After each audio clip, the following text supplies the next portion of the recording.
भक्ति सॉन्ग कि जरा देर ठहरो ना, तमन्ना यही है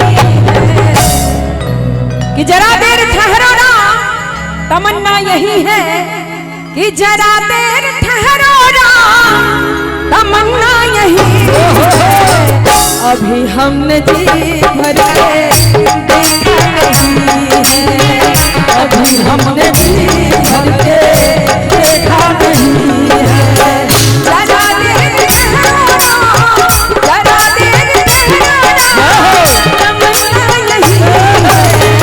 अभी हमने जी भर के देखा नहीं है, अभी हमने जी भर के देखा नहीं है।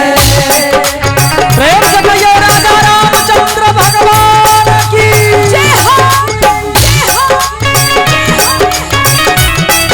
छोटी से हो कहिए बेटा।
हे राम कि अभी अयोध्या हमारी नहीं है, अभी हमने जी भर के देखा नहीं है, अभी हमने जी भर के देखा नहीं है।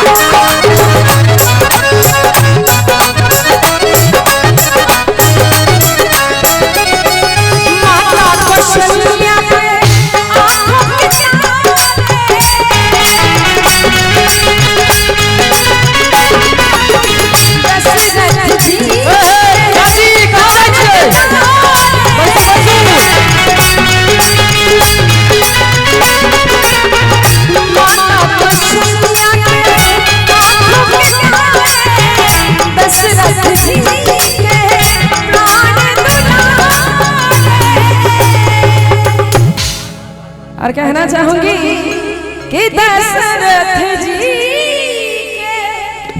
के राज दुलारे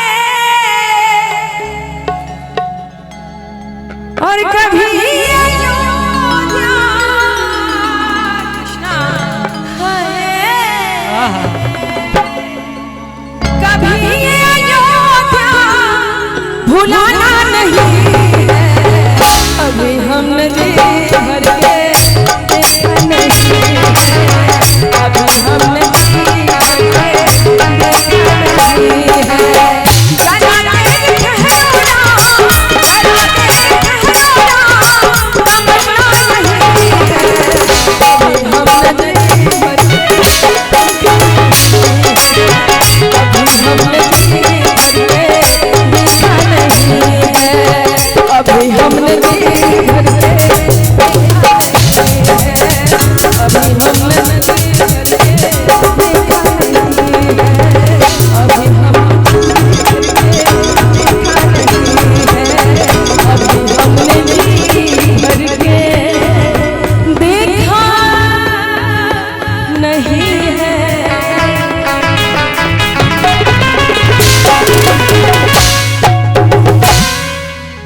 अभी हमने जी भर